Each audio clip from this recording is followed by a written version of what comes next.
So hey everybody, it's Stephen.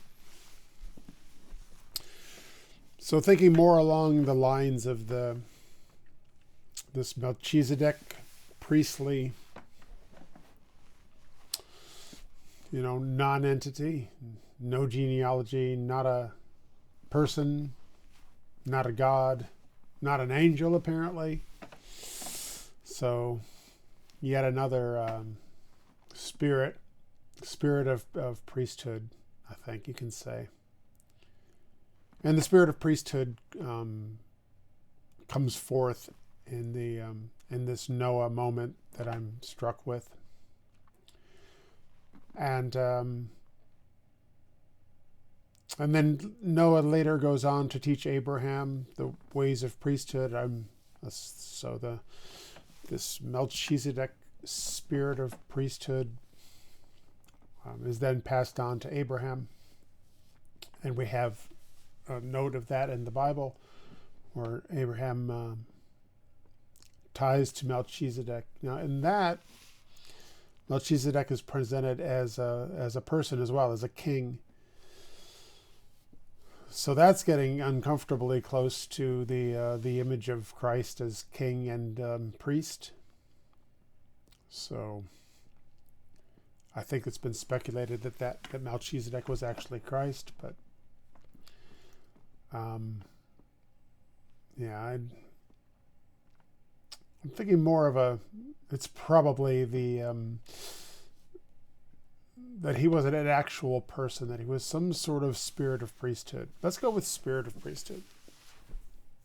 And so the spirit of priesthood is given to Noah. I suppose you could say from Methuselah. I think I have that sort of idea, but I like it. I really like the idea that Noah acquires it, maybe from that dove, maybe from the dove with the olive branch, that Noah acquires the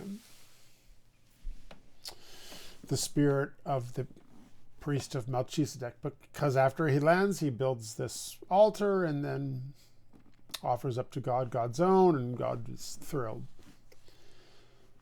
He later passes it on to Abraham.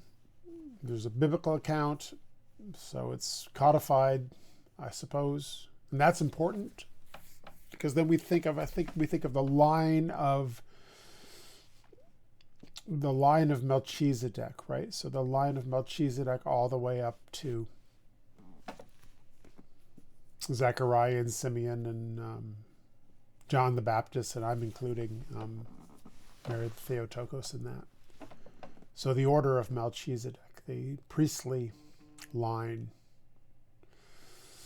But I have an alternate thinking on where this actual spirit goes, because I think there is an actual spirit. I think you can't read the Genesis Abraham account without thinking that there is an actual thingness to Melchizedek. I think it's not a person. I think it's a spirit of priestliness, but that's a thing.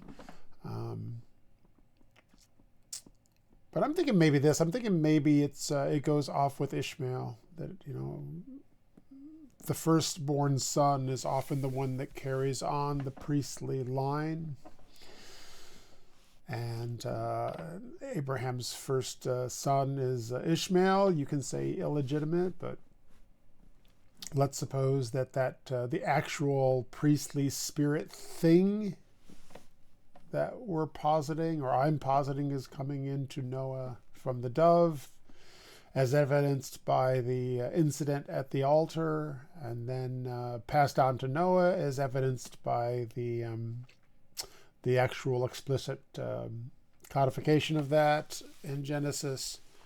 And then it kind of never appears again. It appears as the order of Melchizedek, but not as Melchizedek, the order of. So the order of it's a genealogy. So a genealogy is I think of it more as a reasoning of man.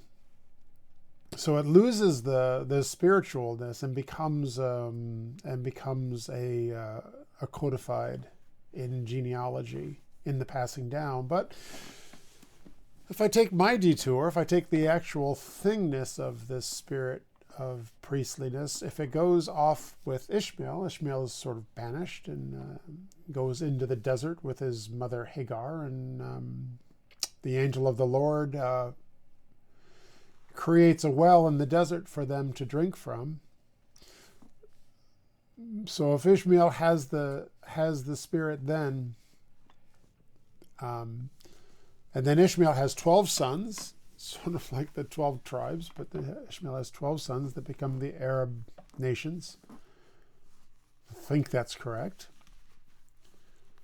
But I don't get, you don't hear in say, Islam, I don't know it that well, but I don't think there's this idea of Melchizedek as a thing, as a thingy spirit in Islam. We don't have that. So somewhere along the line, Ishmael loses that spirit, or the spirit departs from Ishmael. Of course, it's entirely speculation on my point that it's going into Ishmael, but it seems like it could be a thing, and why not have that